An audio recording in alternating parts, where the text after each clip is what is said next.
మత్తయి సువార్త 27:46 చదువుకున్నాం.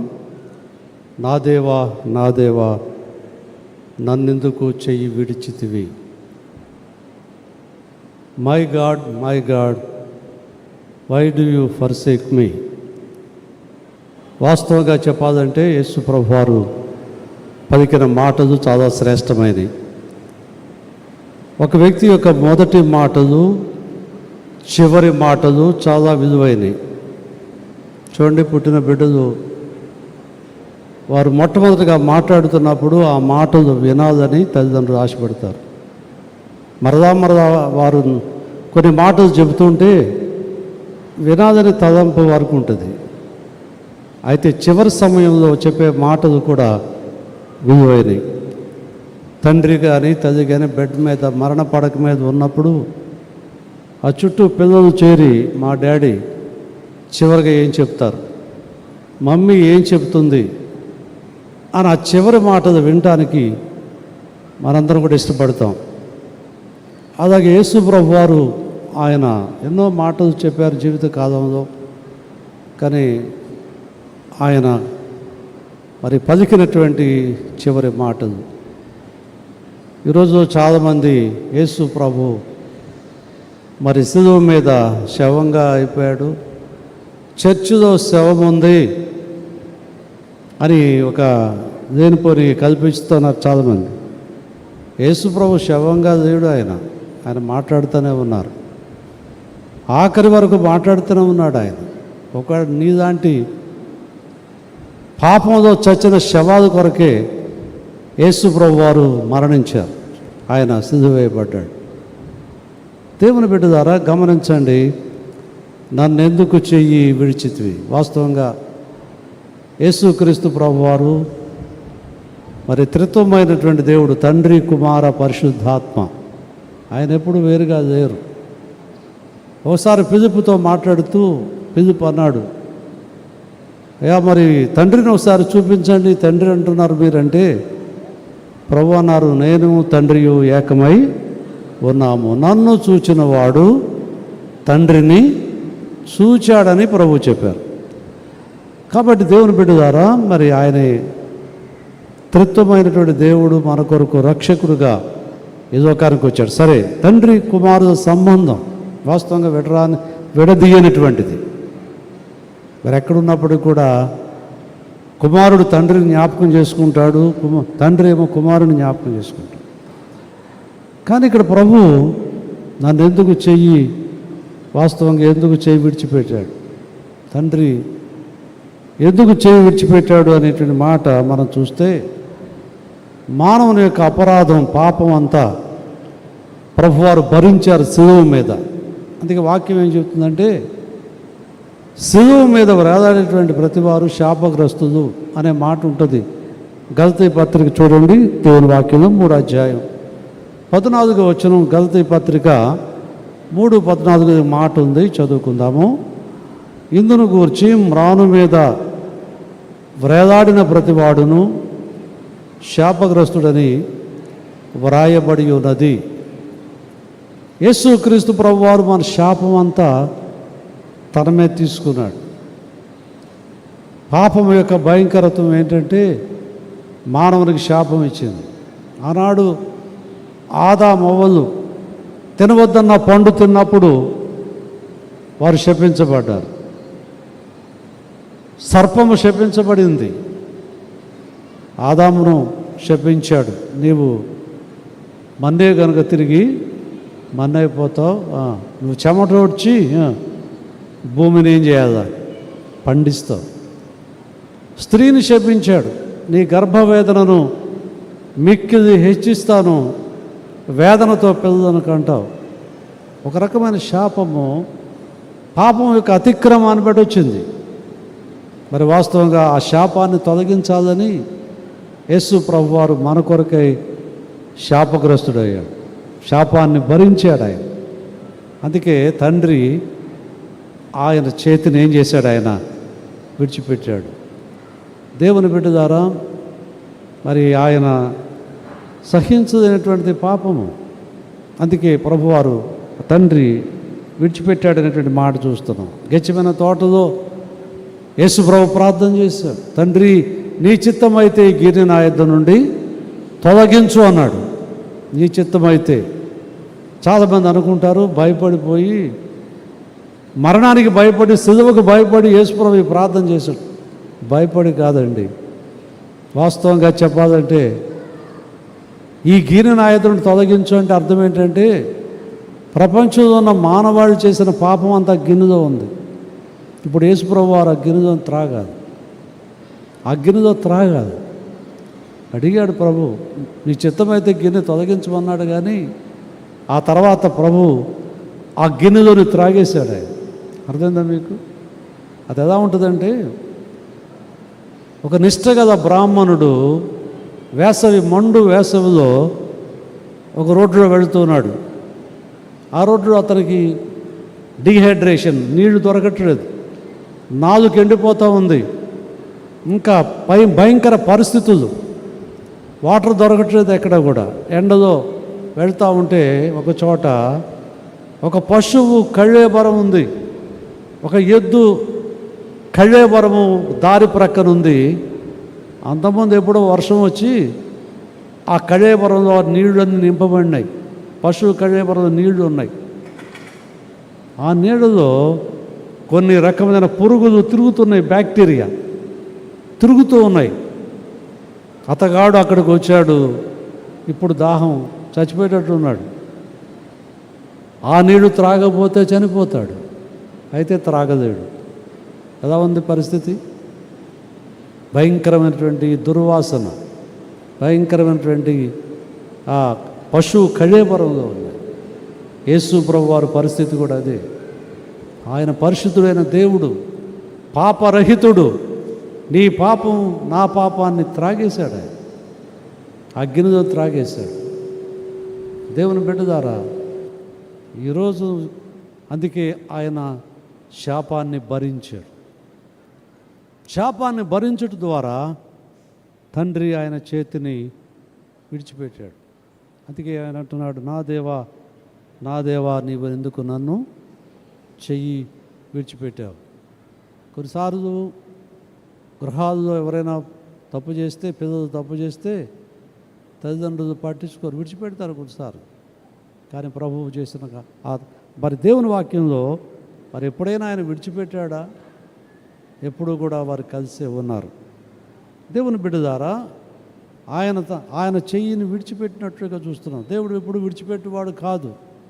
దేవుని వాక్యంలో ఒక మాట ఉంది, ఇర్మియా గ్రంథం 31:3లో ఈ మాట చదువుతున్నాం చూడండి. శాశ్వతమైన ప్రేమతో నేను నిన్ను ప్రేమించుచున్నాను, విడువక నీ ఎడల కృప చూపిస్తున్నాను. ఏమండి, ఏ ప్రేమ చూపించాడు ఆయన? God's love is eternal. అది ఎప్పుడు ఉండే ప్రేమ, శాశ్వతమైనటువంటి ప్రేమ. ఆ ప్రేమ కలిగినటువంటి దేవుడు విడువక నీ ఎడల ఏం చూపిస్తున్నాడు? కృప చూపిస్తున్నాడు. దేవుని బిడ్డలారా, ఈ మధ్యాహ్నం సమయంలో ఆయన నీ కొరకు నా కొరకు నా స్థానం నీ స్థానం తీసుకున్నాడు. శాపగ్రాహిగా యేసు ప్రభువు వారు మారారు.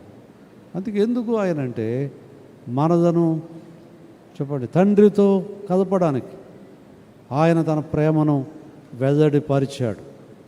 ఒక ప్రాంతంలో ఇద్దరు భార్య భర్తలు ఉన్నారు.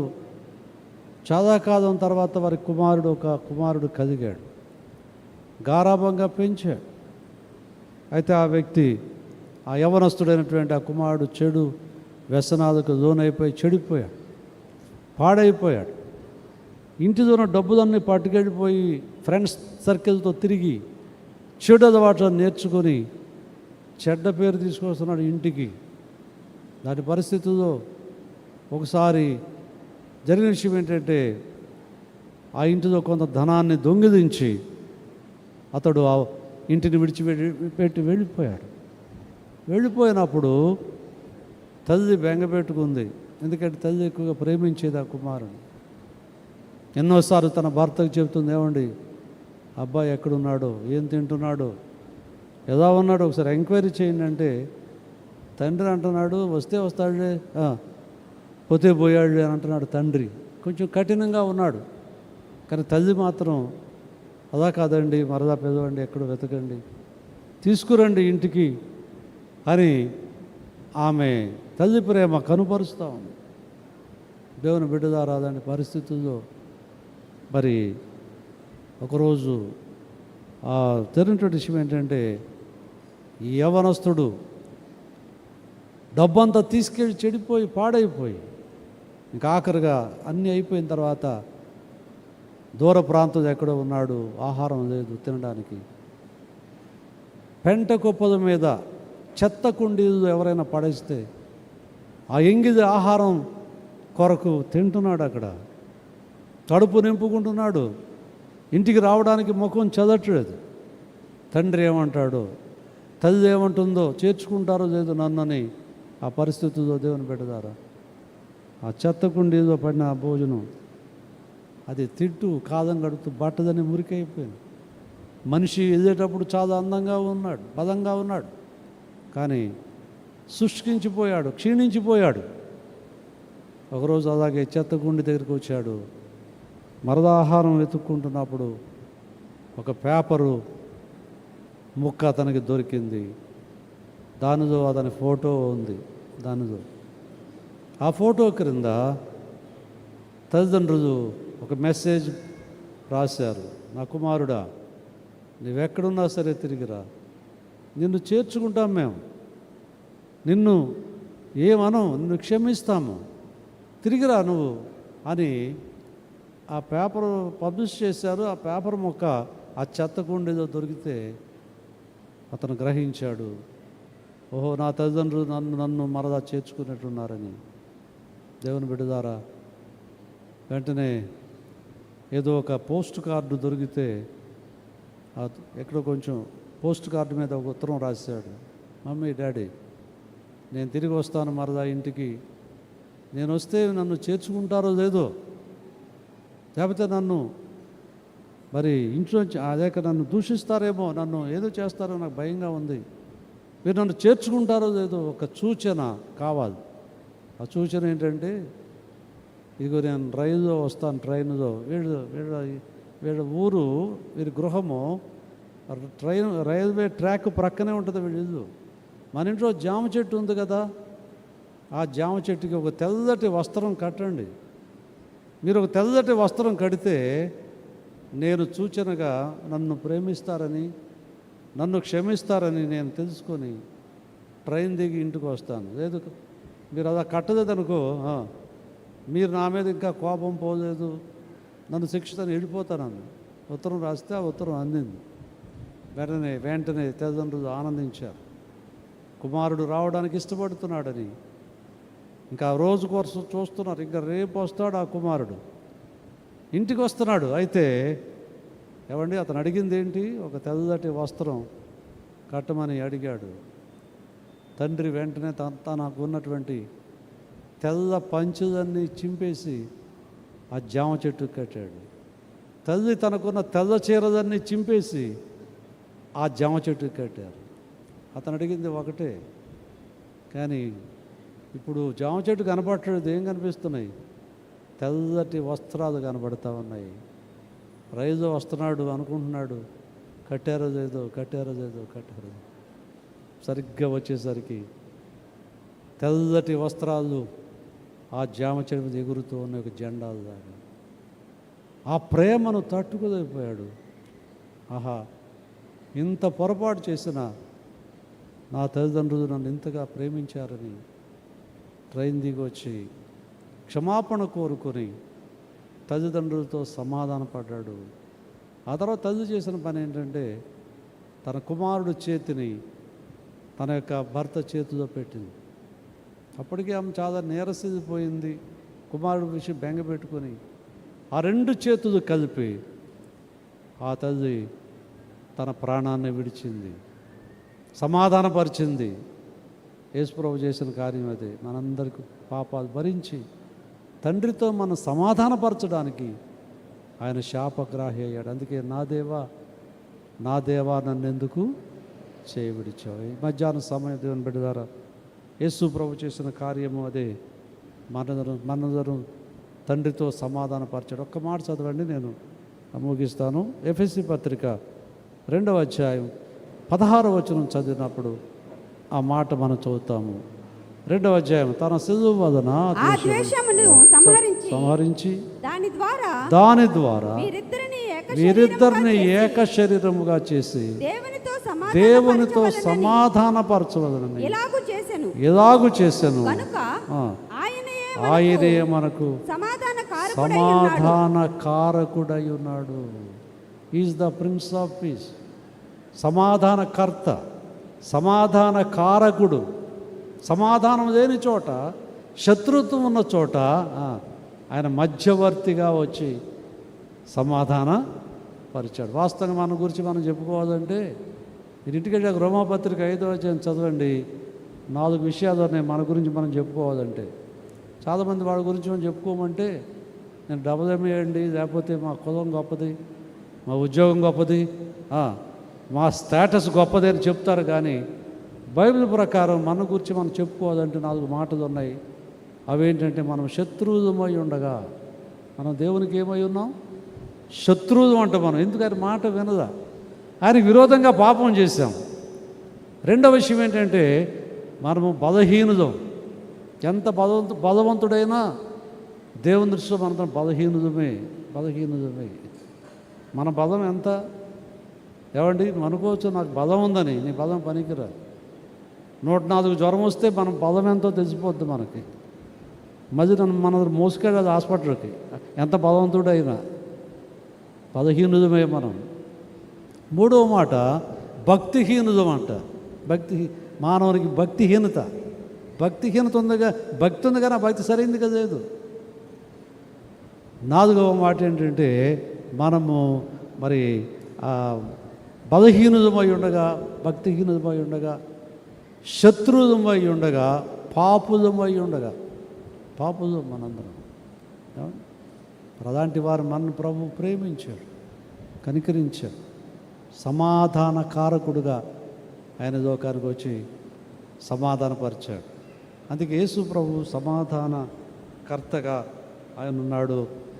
ఆ రోజు తండ్రి ఆయన చేతి విడిచిపెట్టాడు, కానీ ఈరోజు మన ప్రభు మన చేతిని పట్టుకుంటున్నాడు. దేవునికి స్తోత్రం. ఆయన చేయి పట్టుకొని నడిపించేటువంటి గొప్ప దేవుడు. ఒక మాట కూడా యెషయా గ్రంథంలో ఒక మాట చదవండి. యెషయా గ్రంథం 41:13 వచనంలో ఈ మాట ఉంది. ఈ చెప్పి ముగిస్తాను నేను. 41వ అధ్యాయము, నీ దేవుడనైన యెహోవానగు నేను భయపడకుము, నేను నీకు సహాయము చేసేదనని చెప్పుచు నీ కుడి చేతిని పట్టుకొనుచున్నాను. 3 మాటలు గుర్తుపెట్టుకోండి. ఆయన మన కుడి చేతిని పట్టుకుంటున్నాడు. అందుకే ఆయన విడవబడ్డాడు.